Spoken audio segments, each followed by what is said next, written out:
There is a moment in Oldboy where Odesu realizes the truth.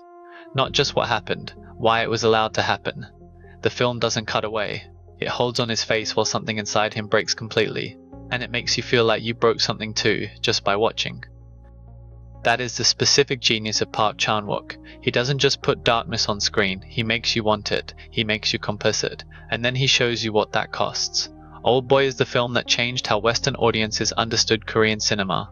Brutal, operatic, formally perfect. It belongs in any conversation about the greatest films of the 2000s. But Park made something 6 years later that almost nobody saw. Something stranger. Something that uses a completely different genre to do exactly the same thing to you. The same director, the same moral vertigo, a different kind of prey. Park Chan-wook spent the years after Oldboy finishing the Vengeance trilogy with Lady Vengeance. Then he stepped sideways, completely. The project that came next wasn't a thriller, it wasn't a revenge film, it was a vampire movie. And that description makes it sound smaller than it is. Because Park has never used a genre straight. He uses genre the way a lockpick uses tension, not to open the door cleanly but to feel where the resistance is. Oldboy looks like a revenge thriller. It is actually a film about the violence of wanting to know the truth. The genre is the costume. The obsession underneath is entirely his on restraint. Thirst arrived in 2009. Park Chan-wook directing, Song Kang-ho, the actor from Memories of Murder, from Parasite, in the lead role.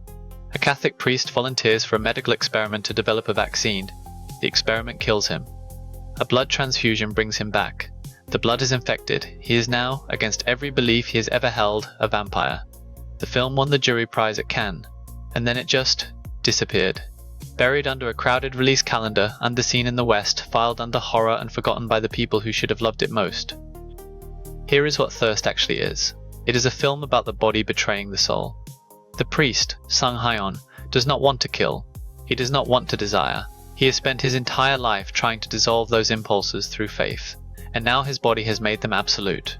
Every drink of blood is a confession he cannot take back. Song Kang-ho plays this with a specific kind of suffering. Not dramatic, not performed. He looks like a man losing an argument with himself in real time.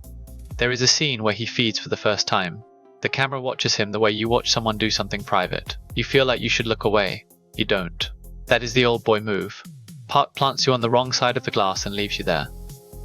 Then there is Taiju, played by Kim Ok-bin, the woman Sang Hae-yeon falls for. She is trapped in a marriage, suffocated, furious. She wants out. He wants her.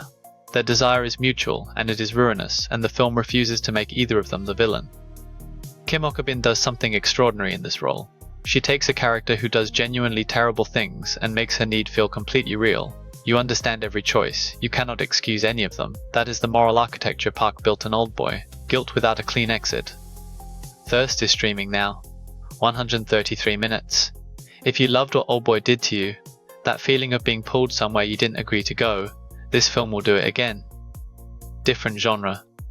Same hands on the controls. Park Chan-wook has been making films about the cost of wanting things.